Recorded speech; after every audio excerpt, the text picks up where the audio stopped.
नमस्कार दोस्तों, आज का दैनिक जागरण का संपादकीय लिखेंगे जिसकी गति होगी लगभग 80 शब्द प्रति मिनट। डिक्टेशन स्टार्ट होगी 5 सेकंड बाद।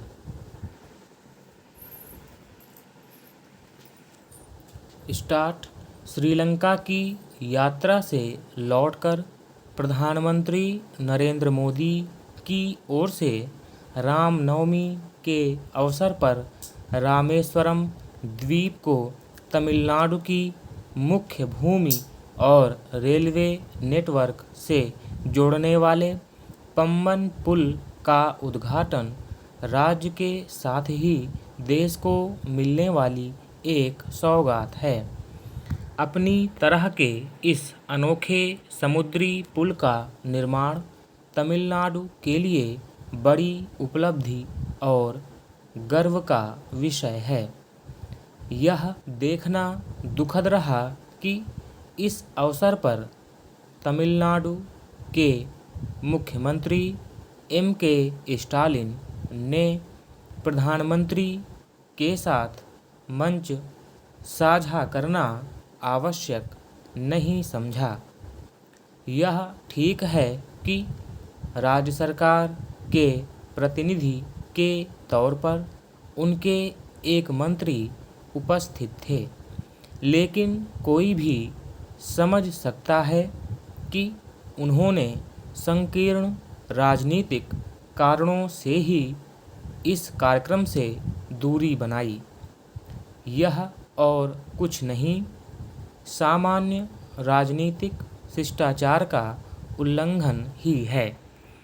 स्टालिन ने केवल प्रधानमंत्री के कार्यक्रमों में अनुपस्थित रहना ही उचित नहीं समझा, बल्कि उन्होंने इस मौके पर परिसीमन का अपना पुराना राग भी फिर से छेड़ा। उन्होंने परिसीमन का मामला उठाकर फिर से यही सिद्ध किया कि वह केंद्र सरकार से एक ऐसे विषय पर तकरार करने के लिए उतावले हैं जिसका फिलहाल कोई औचित्य नहीं बनता। परिसीमन की नौबत तो तब आएगी जब जनगणना होगी। स्टालिन परिसीमन की तरह से भाषा का मुद्दा भी उठाने में लगे हैं।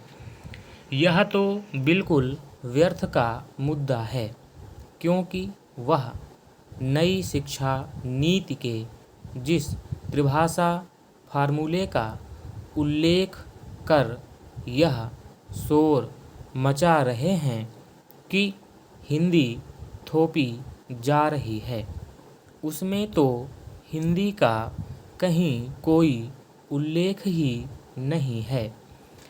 स्टालिन जिस तरह से परिसीमन, भाषा और केंद्र की ओर से तमिलनाडु की कथित अनदेखी का मुद्दा उठा रहे हैं, उससे यदि कुछ स्पष्ट है तो यही कि वह अगले वर्ष होने वाले विधानसभा चुनावों को ध्यान में रखकर क्षेत्रवाद की संकीर्ण राजनीति करने में जुट गए हैं। देश के अधिकांश क्षेत्रीय दलों की यही समस्या है कि वे राजनीतिक और चुनावी लाभ के लिए क्षेत्रवाद को जानबूझकर हवा देते रहते हैं। ऐसा करके वे यही प्रकट करते हैं कि उनमें राष्ट्रीय दृष्टि का अभाव है।